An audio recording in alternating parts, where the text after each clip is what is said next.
Hi guys, in this video I want to introduce you to elevated rolling, and here's why it's important. It's not important because you have to do the splits or you have to be able to kick high, because people will easily counter you like, hey, in real fighting a high kick is very dangerous, it's better to kick low. And they're probably right. But the fact is very simple. We practice karate, it means we're going to use our body, and your body is simply made up of bones, muscles, tendons, ligaments, and we have to make sure that these are in optimal condition in order to perform our techniques perfectly, right? Or at least strive to that perfection.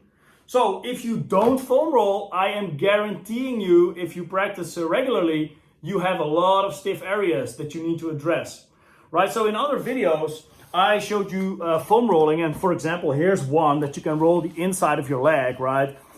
And sometimes you feel that the muscle or the thing that you are, that tender spot that you need to work on, you sort of can't reach it, right? That's what this video is about. So in order to reach that, sometimes you need to get up a little bit higher, but either it's very tiring because you have to push your body up all the time, or it's simply impossible to reach that area. So that's why, actually these used to be makiwara. You can still see the holes. We used it with a rope to tie it to the tree and then, strike it.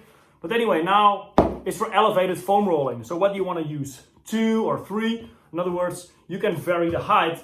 It simply depends on the muscle you need to target and from which angle will be the most beneficial for you. So for example, this also allows me to really push my weight into it. And now, as you can see, when I go to the ball of the foot and I'm sort of leaning forward a bit, now I can really target that muscle in the exact way that I want. And you can see this knee dip. Now normally this would be below ground, right? So that's why this method of elevated rolling allows you to reach areas and target your muscle in certain angles that normally you can't reach.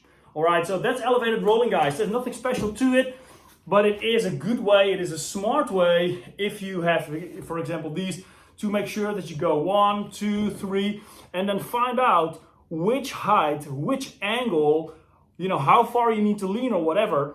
You need to find out that perfect setup so that you can target your muscle in the best manner. And that means that you are able to nurture your muscle in the correct manner, in the most effective manner, and that has a straight effect on your techniques. Because when your tissue is more supple, more loose instead of tight, that allows you to really have a good locomotive, good motion, good movement in your body, very smooth and very effective, and as well, you will gain more power. So if you are interested in getting to know more about these flexibilities, because actually this video will also be inside the members area, then click the link down below this video to now see you on the inside. I'm running a 30-day split challenge at the moment, but don't be alarmed by the word splits, because actually I'm upgrading this product by 31 July. That is when this additional bonus closes. It'll be packed with this kind of stuff, right? With foam rolling, we're gonna do static stretches, dynamic stretches, you get complete routines. I'm gonna teach you myofascia self-release techniques that'll help you tremendously, even in your daily life, right? Just the other week, my wife said, oh, I have such a headache. I said, okay, grab this ball, lie down on it on this spot on your back. And it was seriously not even maybe like 20 or 30 seconds and a headache was gone, right? Sometimes it is that simple. Signing off for today, guys. Hope to see you on the inside. And otherwise, stay tuned and like the channel.